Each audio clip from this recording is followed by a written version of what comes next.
Olá, muito boa tarde, seja bem-vindo. Estamos ao vivo e agora são 14 horas e 30 minutos pelo horário de Brasília e nós vamos juntos conferir o que é notícia no Brasil e no mundo nesta terça-feira. E olha só, a gente começa essa edição de um jeito bem diferente. A gente vai ver agora, olha só, um vídeo de um programa nosso de um ano atrás. Olha só, vamos dar uma olhada. Conta pra gente aí, traz pra gente as novidades da 7 Expo.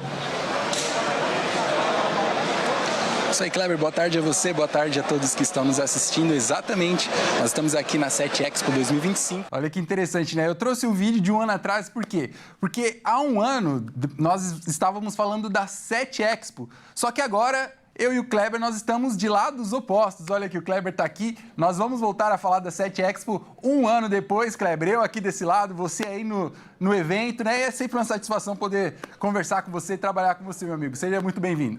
Olá, Caio, boa tarde para você, boa tarde para todos que acompanham a edição da tarde do Redação Hit. Muito legal esse vídeo. O que eu posso dizer inicialmente, Caio, é que cada ano que passa, cada ano a gente fica mais bonito. Você não concorda, Caio? Gostei muito desse vídeo aí. E quem sabe, Caio, no ano que vem a gente não faça essa participação na TV 3.0. Isso mesmo. Isso porque a TV 3.0 é uma das grandes atrações da 7 Expo, o maior evento de mídia e entretenimento que acontece aqui em São Paulo. Olha só esse painel aqui grande, esse painel gigante aqui da 7 Expo e também do espaço imersivo da TV 3.0. Como é que funciona? Eu vou mostrar para vocês agora.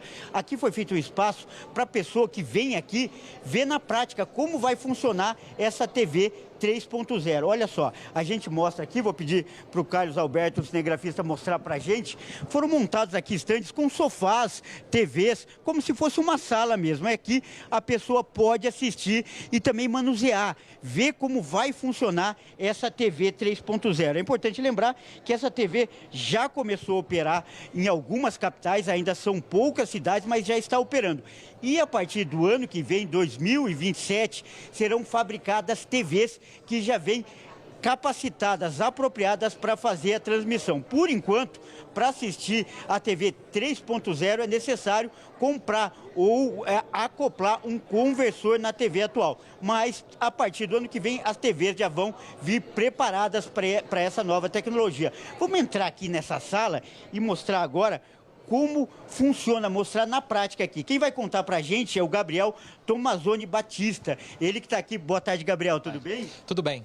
Muito obrigado por receber a gente. Olha, o Gabriel, ele é de uma fundação alemã que faz parte desse projeto da TV. Então, primeiro, para as pessoas que estão em casa, queria que você falasse um pouco dessa fundação, para elas entenderem, e também do papel que essa fundação tem feito no desenvolvimento da TV 3.0. Sim, nós somos do Instituto Fraunhofer, né, o maior instituto de pesquisa aplicada da Alemanha. E o Instituto Fraunhofer, eu acho que ele é bastante conhecido por muitos, porque foi o inventor do MP3, por exemplo, né, lá atrás, e tem uma história de codecs variados, de áudio, vídeo, e foi justamente o Instituto Fraunhofer que, em coparticipação com outras instituições internacionais, que desenvolveu o padrão de áudio que foi selecionado para a nova TV, o MPEG-H. Agora, por falar em padrão, essa nova TV 3.0, muita gente ainda não conhece, ela está começando, mas uma grande virtude ela que vai ter uma qualidade muito melhor, tanto em áudio quanto em vídeo. Exato. Aqui a gente fala do áudio, né? Então, em termos de áudio, a gente tem muitas possibilidades que antes eram inimagináveis. Por exemplo, principalmente a parte de interatividade, onde o espectador vai ter a opção de acessar diferentes configurações de áudio, ele pode selecionar narradores diferentes numa partida de futebol, ou ainda ouvir só o som do estádio sem o narrador, isso tudo ao vivo ou em pós-produção. O que significa que outras possibilidades, como acessibilidade também, que é muito importante, vão ser trazidas, como audiodescrição, uma opção de áudio onde somente as vozes estão mais na frente para aumentar a inteligibilidade para pessoas mais idosas, com dificuldade de audição. Então, além de tudo, além de trazer esses recursos, né, do som imersivo, eu acho que tem esse mote muito importante que é a parte de acessibilidade e inclusão. Olha que legal. Vou mostrar um pouco na prática, olha só. Vou pedir para o Carlão mostrar aqui a tela dessa TV 3.0. Uma coisa que chama atenção é que o formato também vai mudar. Aquele formato que a gente conhece, que é o atual, com canais 1, 2, 3, 4 e 5, aquilo vai acabar. Agora ficarão ícones ali na tela, como se fossem aplicativos, mais ou menos no modelo stream. Exato. A grande diferença da TV 3.0 é que ela aproxima as novas, com outras formas de streaming, se aproxima pela tecnologia, por mais opções de interatividade. Por exemplo, né, eu posso mostrar aqui para vocês um evento internacional, mas que, é claro, né, a gente já tem trabalhado com jogos de futebol no Brasil, shows, né, como Rock in Rio, mas aqui a gente tem uma visualização das possibilidades que a gente pode acessar. Por exemplo, eu seleciono aqui o menu da TV, né, e aqui eu vou no menu de áudio. Quando eu abro o menu de áudio, eu vejo todas as opções de interatividade que esse evento tem. Então, eu poderia selecionar, por exemplo, uma versão com audiodescrição. E o legal é que não há nenhum tipo de interrupção, de pulo no áudio, né, quando você seleciona isso. Você também poderia selecionar o padrão da narração, mas, por exemplo, num outro idioma, né, isso tudo sem interromper a produção. Você poderia ainda assim também mexer no volume do comentarista, se você quer ouvir mais comentarista, quer ouvir menos comentarista, então as opções são grandes. Tá certo, Gabriel. Muito obrigado aí por essa aula rápida aí de TV 3.0. Olha, isso aqui você pode imaginar que ainda é o futuro, mas está bem próximo de chegar até a sua casa. Eu volto com vocês aí no estúdio. Tá certo, Kleber? Muito obrigado pelas informações. Daqui a pouquinho a gente volta com mais informações e atualizações com você. Até já. E olha só, o Tribunal Superior Eleitoral registrou a maior queda de candidatos nesta eleição de 2026. Foram quase 9 mil candidatos a menos do que em 2022. A quantidade de registros de candidatos vinha crescendo desde 1994, com exceção de 2006, em que houve uma queda de 3%. Nas duas últimas eleições, a quantidade de candidatos se manteve estável com 29 mil. Para as eleições deste ano, que acontecem em 4 de outubro, até agora somente 20.524 políticos se registraram. A principal mudança é vista nos cargos legislativos, comparando este ano com o de 2022, com uma diferença de quase 3 mil candidatos para deputado federal, sendo 15 candidatos por vaga. Já para deputado estadual, a diferença chega a quase 6 mil, com disputa de 11 candidatos por vaga. Essa redução já era esperada, segundo estudos de cientistas políticos, por conta de reformas eleitoras em 2015 e 2017. Essas reformas dificultaram a criação de novos partidos e a fusão entre partidos políticos pequenos. Entre os partidos que podem ser comparados nas duas eleições, o PRTB, partido de Pablo Marçal, foi o que teve o maior percentual de queda de candidaturas, com 99%. Com somente 10 candidaturas neste ano contra 940 há 4 anos. Segundo especialistas, um aspecto negativo é a menor competitividade de candidatos sem mandato, dificultando a renovação política, além da menor representatividade de outros partidos no Congresso. Os grandes bancos brasileiros estão mais cautelosos diante do cenário econômico. Com juros altos, famílias endividadas e aumento do risco de inadimplência, as instituições estão separando mais dinheiro para possíveis calotes. Bom, e essa preocupação pode afetar também quem precisa de crédito. Em tempos de juros elevados e inflação pesando no orçamento, o medo do calote volta a acender o sinal de alerta no setor financeiro. Para se blindar diante desse cenário incerto, os grandes bancos que atuam no Brasil decidiram aumentar a chamada provisão contra devedores duvidosos, que nada mais é do que um valor reservado, obrigatoriamente pelos bancos para cobrir possíveis prejuízos, caso os clientes, sejam pessoas físicas ou empresas, deixem de pagar suas dívidas. É uma margem de segurança. Quanto maior a incerteza da economia, maior precisa ser essa reserva. A decisão dos bancos reflete um momento delicado. Com a taxa Selic mantida em patamares altos para conter a inflação, o custo de pegar dinheiro emprestado subiu. O resultado é um efeito cascata. As famílias gastam mais com o básico e têm mais dificuldade para quitar faturas de cartão de crédito, cheque especial e financiamentos. Para o consumidor final, o recado é claro. com os bancos mais cautelosos para evitar prejuízos, a tendência é que a liberação de novos empréstimos fique mais rigorosa. E a orientação dos especialistas para este momento é focar no planejamento, renegociar dívidas antigas com juros altos e evitar novos compromissos financeiros até que o cenário econômico volte a dar sinais de estabilidade. A inteligência artificial está mudando a forma como os brasileiros pensam e tomam decisões.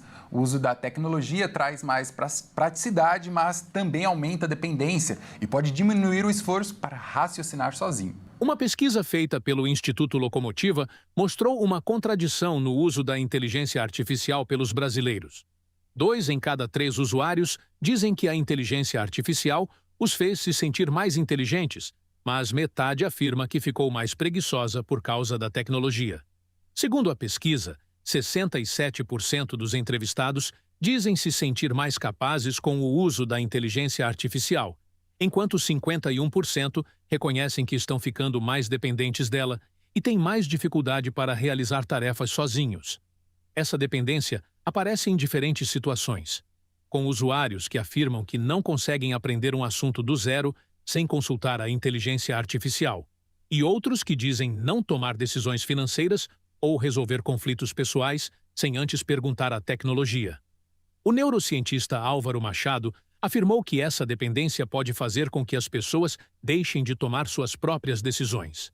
Esse fenômeno é chamado de algoritmização do pensamento, que é quando o algoritmo começa a influenciar e até dominar a maneira como a pessoa pensa.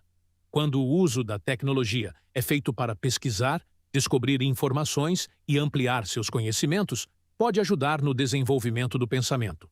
Porém, quando é usado para fazer todo o trabalho, como escrever um texto ou elaborar um raciocínio que deveria ser próprio, o cérebro é menos estimulado. Na educação, o especialista alerta que esse comportamento pode ser ainda mais preocupante. Segundo ele, acreditar que não é necessário aprender porque a informação está disponível pode prejudicar o desenvolvimento intelectual. Mas vale lembrar que, por isso, a ideia não é deixar de usar a inteligência artificial, mas aprender a usar como uma ferramenta de auxílio. O Conselho Nacional de Trânsito aprovou a atualização das regras para a operação da Lei Seca no país. A nova regulamentação substitui a resolução antiga de 2013 e a adoção de equipamentos capazes de captar drogas e medicamentos. Os equipamentos que serão usados pelos agentes responsáveis pela fiscalização ainda precisam ser certificados no âmbito do Sistema Brasileiro de Avaliação da Conformidade por organismo acreditado pelo Inmetro e conforme os requisitos da resolução. Segundo a CONTRAN, a aplicação em blitz dependerá ainda da disponibilidade dos órgãos fiscalizadores. A nova proposta moderniza procedimentos, traz segurança jurídica para aplicação práticas e tecnologias já utilizadas na fiscalização e preenche brechas desse trabalho, além de atualizar o Manual Brasileiro de Fiscalização de Trânsito. O regulamento passa a valer a partir da publicação no Diário Oficial da União, à exceção das fichas de fiscalização e dos códigos de enquadramento das infrações, que só entrarão em vigor em 60 dias após a publicação. A atualização da resolução que regulamenta os procedimentos da Lei Seca era necessária para acompanhar as mudanças na legislação e tratar de questões que ainda não estavam adequadamente previstas. De acordo com o secretário nacional de Trânsito, com isso, o órgão fortalece a efetividade da fiscalização e dá mais segurança jurídica, tanto aos profissionais responsáveis pela aplicação da lei quanto ao próprio cidadão. O novo equipamento pode detectar o álcool de um bombom de licor, uma fatia de pão de forma ou até o uso de enxaguante bucal que pode deixar o álcool temporariamente na boca. A partir da regulamentação aprovada pelo Conselho Nacional de Trânsito, situações como essas passam a ter tratamento mais claro nas abordagens da Lei Seca, justamente para evitar que um resíduo momentâneo seja confundido com o consumo de bebida alcoólica. A campanha de vacinação em São Paulo alcançou uma marca expressiva, mais de 1 milhão de doses aplicadas em apenas 2 semanas de mobilização. O foco principal é combater a volta do sarampo e atualizar a carteirinha de pessoas de todas as idades. Desde o início da campanha de olho na carteirinha, a capital paulista já aplicou mais de 1 milhão de doses de vacinas. Desse total, quase 800 mil doses foi destinada à proteção contra o sarampo. O restante corresponde a outros imunizantes do calendário de rotina.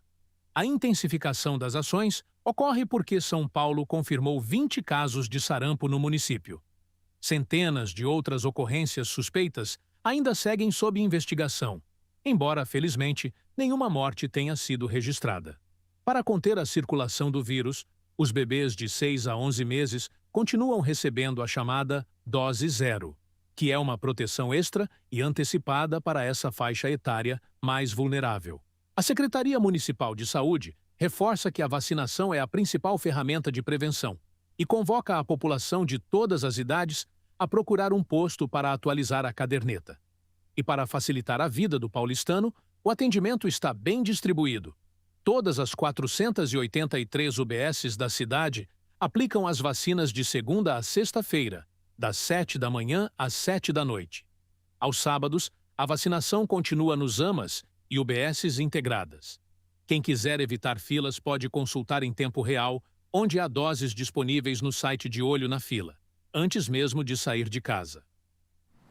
Bom, no Rio de Janeiro, o Ministério Público Federal pediu a suspensão da Operação Tolerância Zero, após entender que a medida tem prejudicado os trabalhadores ambulantes. O Ministério Público Federal entrou com uma ação civil pública, com pedido de tutela de urgência, para pedir à Justiça a suspensão dos efeitos do programa Tolerância Zero da Prefeitura do Rio. A medida tem como alvo as ações de ordenamento nas praias do Leme, Copacabana, Ipanema e Leblon, com foco principal no comércio ambulante. Segundo o MPF, o combate ao crime organizado e à exploração ilegal do espaço público é necessário, mas não pode resultar em medidas que atinjam de forma indiscriminada trabalhadores que exercem atividades lícitas. O órgão defende que a fiscalização seja acompanhada de políticas públicas para regularizar a atividade dos ambulantes. A ação também questiona a forma como o programa foi implantado. Para eles, a Prefeitura adotou restrições e apreensões de mercadorias sem antes estabelecer uma política de regularização para os que dependem do comércio nas praias. A entidade sustenta que a Prefeitura deveria ter discutido as medidas com o governo federal e com a sociedade antes de implantar uma política permanente. Além da suspensão do programa, o Ministério pede que a União e o município elaborem um plano conjunto para o uso e a fiscalização das praias. A proposta é conciliar o ordenamento urbano, o combate ao crime organizado e a proteção dos direitos dos trabalhadores ambulantes. A ação é o resultado de uma atuação que já vinha sendo realizada pelo MPF nos últimos anos. Antes de recorrer ao judiciário, eles chegaram a promover audiências coletivas, expediu recomendações e buscou negociar alternativas com diferentes órgãos públicos. E olha só, a polícia vai usar o DNA para identificar 3 vítimas do trágico acidente com explosão na BR-163, no Mato Grosso do Sul. Veja só. Familiares das 3 vítimas que permanecem sem identificação após o grave acidente na BR-163, no município de Bandeirantes, em Mato Grosso do Sul, começaram a fornecer o material biológico para exames de DNA. A medida busca confirmar com segurança a identidade dos ocupantes de um Toyota Etios, que morreram na sequência de colisões e na explosão registrada no último domingo. Até agora, apenas uma das 4 pessoas mortas foi identificada. Valderlânio Daniel Santos, de 49 anos. Ele conduzia um Chevrolet Onix preto e, segundo a apuração preliminar da Polícia Civil, teria invadido a pista contrária enquanto seguia no sentido ao município de São Gabriel do Oeste. Os corpos passaram ontem por exames necroscópicos no IMOL, o Instituto de Medicina e Odontologia Legal, em Campo Grande. Conforme a Polícia Científica de Mato Grosso do Sul, as condições em que as vítimas foram encontradas dificultam o reconhecimento, mas peritos analisam individualmente a possibilidade de identificação por impressões digitais ou comparação genética. O trabalho foi tratado como prioridade para permitir a liberação dos corpos às famílias. A colisão ocorreu no quilômetro 569 da rodovia após o impacto inicial entre um Onix e uma carreta. O veículo pesado perdeu o controle, cruzou a pista e atingiu um caminhão-tanque. A batida provocou uma forte explosão e envolveu outros veículos que passavam pelo trecho. Além das 4 mortes, 6 pessoas ficaram feridas. 5 foram transferidas para hospitais de Campo Grande. Um casal de idosos que estava em um veículo Gol foi retirado antes que o automóvel fosse atingido pelas chamas. As 2 carretas envolvidas devem ser retiradas do local nesta terça-feira. A Motiva Pantanal, a concessionária que administra a rodovia, aguarda o término da queima do diesel derramado por um dos veículos para iniciar os trabalhos, que será acompanhado também pelas seguradoras. A BR-163 está liberada nos 2 sentidos, mas as equipes permanecem no trecho com sinalização. E olha só, em um ano, mais de 300 coletivos foram apreendidos em rodovias do Rio de Janeiro e de Minas Gerais por transporte clandestino de passageiros. Quem traz mais detalhes é o Anderson Nascimento. Mais de 300 ônibus fretados foram apreendidos nos últimos 12 meses em rodovias do Rio de Janeiro e de Minas Gerais por irregularidades no transporte de passageiros. Dos 323 veículos retidos, 22 foram encontrados em estradas fluminenses.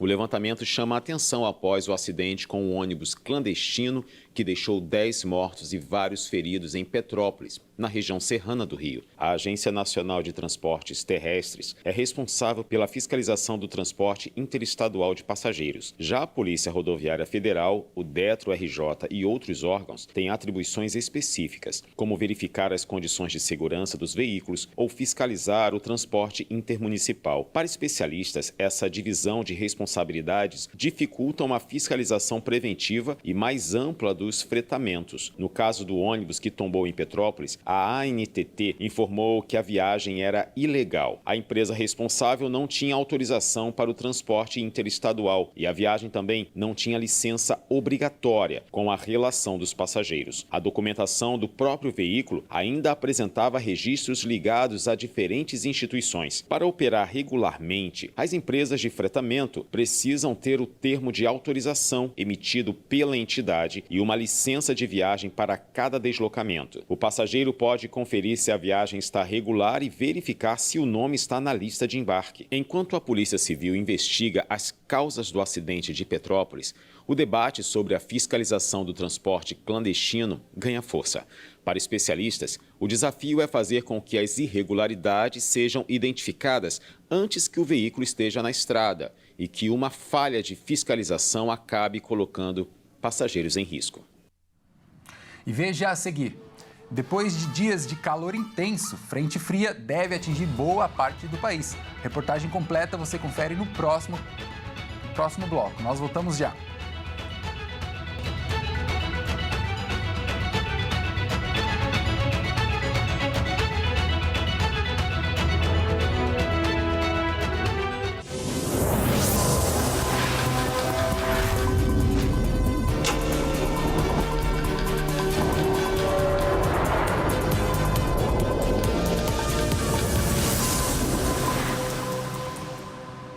Olá, nós estamos de volta, seja bem-vindo mais uma vez. E olha só, a gente vai voltar agora lá para a 7 Expo, onde o Kleber Werneck está. Ele vai trazer para nós mais detalhes dessa que é a maior feira de tecnologia da América Latina. Kleber está aqui. Kleber, eu imagino que você já deu uma volta por aí. Conta pra gente o que há de novo aí nessa feira tão incrível. Você lembra que na primeira entrada a gente falou, né, da TV 3.0, que é uma das grandes atrações, mas não é a única, não. Todo lugar que a gente entra aqui, a gente passa por aqui, tem novidade. Olha só essa aqui, ó. Vai passar aqui na frente agora. Olha só esse robô aqui, ó. Vira para a câmera aqui, ó. Você também participa da 7 Expo? Que legal. Então dá um tchauzinho aí para a câmera, por favor, para a gente, para os nossos telespectadores. Olha como ele é simpático. E para finalizar, dança um pouquinho aqui para a gente, por favor. Olha como ele dança bem, olha só. Vamos ver, ele está se preparando. E ele vai começar a dança do robô aqui. Olha como ele dança bem. Que desenvoltura, não é mesmo? Artificial para inteligência natural aqui com o presidente da 7 Expo, com o Paulo Henrique. Paulo, primeiro, obrigado por receber a gente. Parabéns, 38ª edição. O que tem de novo que você destaca na edição desse ano? Olha, esse ano a gente tem muita discussão sobre a TV 3.0, né? Que é a TV do futuro, que não é mais do futuro, ela já é de agora.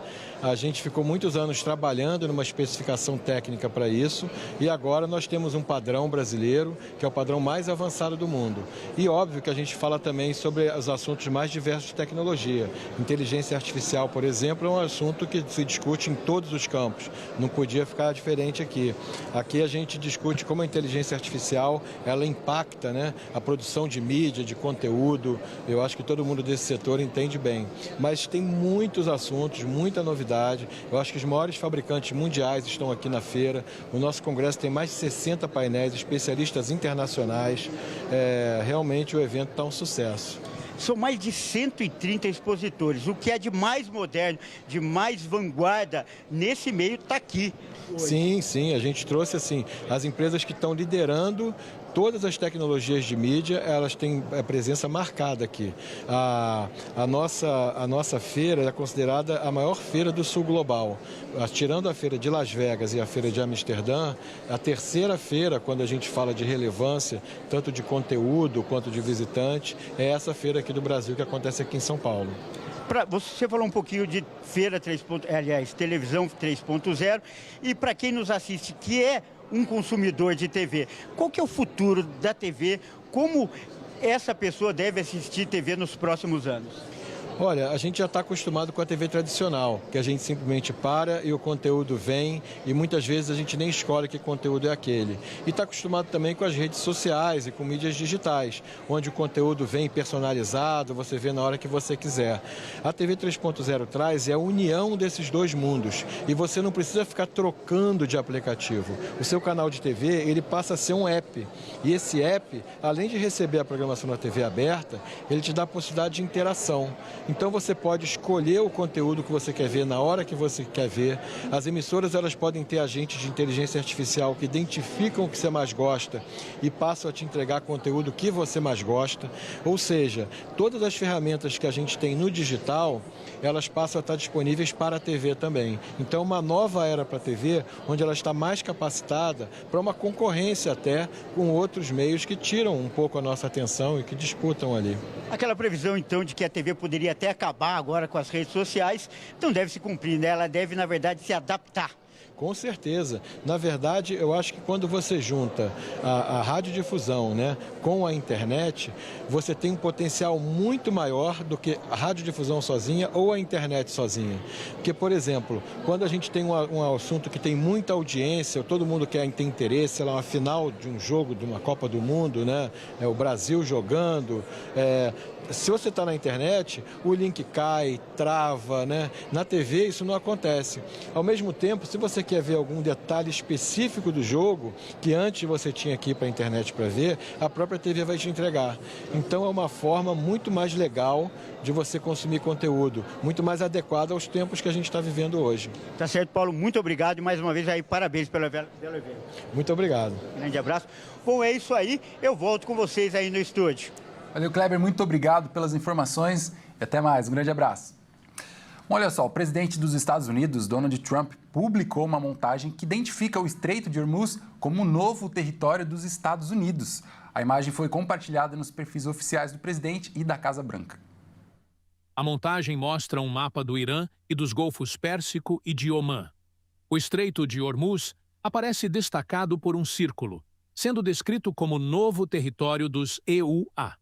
O governo iraniano respondeu à publicação chamando Trump de iludido e afirmou que o país não aceitará a pretensão apresentada pelo presidente americano. Trump já havia afirmado que pretendia declarar o Estreito de Hormuz como território dos Estados Unidos, mas uma declaração não altera a soberania sobre a região. A Carta das Nações Unidas proíbe a ameaça ou o uso da força contra a integridade territorial de outros estados. As negociações para encerrar a guerra iniciada no fim de fevereiro ainda continua, e os Estados Unidos e Irã ainda não chegaram a um entendimento sobre as condições para restabelecer o tráfego comercial pela rota. Mas autoridades iranianas passaram a indicar que ampliariam as ações militares caso as negociações fracassem. A disputa também envolve Omã, país que divide as margens do estreito com o Irã, e participa das negociações como mediador. Trump ameaçou bombardear o país caso o governo omanense valide um acordo com Teherã para definir regras de gestão da passagem. O Estreito de Hormuz é uma das principais rotas do comércio internacional de petróleo e gás.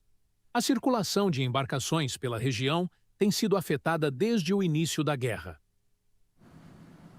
Um estudo publicado nesta semana aponta uma possível relação entre o consumo diário de bebidas açucaradas e um maior risco de câncer no estômago. A pesquisa acompanhou mais de 112 mil pessoas por décadas. Refrigerante, suco industrializado, limonada e isotônico. Bebidas comuns no dia a dia podem estar associadas a um risco maior de câncer de estômago. É o que aponta um estudo feito por pesquisadores do Mass General Brigham, nos Estados Unidos. A pesquisa analisou dados de mais de 112 mil pessoas acompanhadas durante várias décadas. Entre os participantes, 278 desenvolveram câncer de estômago. Depois de considerar outros fatores de risco, os pesquisadores identificaram que quem consumia pelo menos uma bebida açucarada por dia tinha uma chance de 2,45 vezes maior de desenvolver a doença. Entre as mulheres que consumiam mais de uma porção por dia, o risco foi ainda maior, cerca de 3 vezes o observado entre aquelas que raramente tomavam essas bebidas. Mas é importante entender que o estudo não afirma que o açúcar sozinho provoca câncer. A pesquisa é chamada de observacional. Isso significa que os cientistas identificaram uma associação, mas não conseguiram provar uma relação direta de causa e efeito. Isso porque quem consome mais bebidas açucaradas também pode ter outros hábitos alimentares e de estilo de vida que influenciam o risco de doenças. Os pesquisadores também avaliaram a presença da bactéria H. pylori, que é um dos principais fatores conhecidos para o câncer de estômago. Segundo os autores, ainda são necessárias novas pesquisas para confirmar os resultados e entender melhor essa possível relação. O câncer de estômago está entre os tipos de câncer mais comuns e também entre os que mais causam mortes no mundo. Por isso, a recomendação é evitar o excesso de bebidas açucaradas e priorizar uma alimentação equilibrada. Bom, depois de dias de calor intenso, o tempo vai mudar radicalmente em boa parte do país. Uma frente fria avança pelo sul e abre caminho para uma massa de ar polar que deve derrubar as temperaturas durante todo o tempo. Vamos ver. O calor intenso ainda predomina em grande parte do interior do Brasil, mas a previsão do tempo indica uma virada importante nos próximos dias. A mudança começa na quinta-feira, dia 20, quando uma frente fria avança pelo sul do país. O sistema vai abrir caminho para uma massa de ar frio mais forte, que deve ganhar intensidade durante o fim de semana e avançar também para áreas do centro-oeste e do sudeste. Mas até lá, a onda de calor continua. De acordo com a Climatempo, o fenômeno deve persistir até quinta-feira em áreas do interior do país, com temperaturas muito acima do normal para esta época do ano. Mato Grosso do Sul, oeste e sul de Goiás, além de partes de Rondônia, Paraná, São Paulo e Minas Gerais, estão entre as regiões mais afetadas. E o calor ainda pode ser extremo. Em algumas áreas do centro-oeste, os termômetros podem passar dos 40 graus antes da mudança no tempo. O calor ainda tem força nos próximos dias, mas a partir de quinta-feira, o frio começa a ganhar espaço. E no fim de semana, a diferença de temperatura deve ser sentida em várias regiões do país. Bom, e agora é hora de falar de esportes aqui no Redação Hit. Quem traz as informações, Bruno Buenos Aires, já está aqui, seja bem-vindo, Bruno. Bom, na noite de ontem, o Corinthians e Memphis Depay chegaram então a um acordo, para a renovação do atleta. E bom, Bruno, conta pra gente então, a dúvida de muito corintiano é se o holandês ele já está apto para jogar na quinta-feira. Bom, primeiramente, boa tarde a você, Caio, boa tarde também a todos que nos assistem. Bom, essa decisão não depende apenas do Corinthians ou do atleta. O clube espera a regularização de Memphis no bid da CBF. A expectativa é que os trâmites ocorram até o dia do jogo contra o Rosário Central, nesta quinta-feira, pela Libertadores. O jogador fica à disposição de Fernando Diniz no banco de reservas. Após o acerto da renovação entre Corinthians e Memphis Depay, o atleta voltou ao centro de treinamento do clube, foi reintegrado e treinou junto com o grupo. O timão corre contra o tempo para relacionar o holandês para a partida contra o Rosário Central pelo jogo de volta das oitavas de final da Libertadores. A presença dele na partida depende apenas do novo registro no Boletim Informativo Diário, o BID da CBF. Outro ponto que Fernando Diniz e sua comissão avaliam é a condição do atleta. Memphis estava fazendo treinos apenas com seu preparador físico e não atua desde a Copa do Mundo, no dia 29 de junho. O que se espera é que o holandês fique pelo menos no banco, com expectativa de ganhar cerca de 30 minutos em campo para voltar à forma e ajudar o timão na busca da classificação para as quartas de final. No jogo de ida, Corinthians e Rosário Central empataram 100 gols na Argentina. Quem vencer em Itaquera estará na próxima fase da Copa Libertadores. Bom, o Corinthians só joga quinta-feira pela Libertadores, mas Fluminense e São Paulo duelam hoje por uma vaga nas quartas de final. Fluminense pela Libertadores e o São Paulo pela Sul-Americana. Os tricolores chegam pressionados para seus confrontos, mas têm motivos para acreditar na classificação. Vamos ver.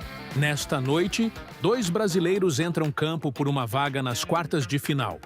Na Libertadores, o Fluminense vai até a Argentina às 19 horas enfrentar o Independente Rivadavia após terem empatados no jogo de ida em 0-0 no Maracanã, comandados pelo interino.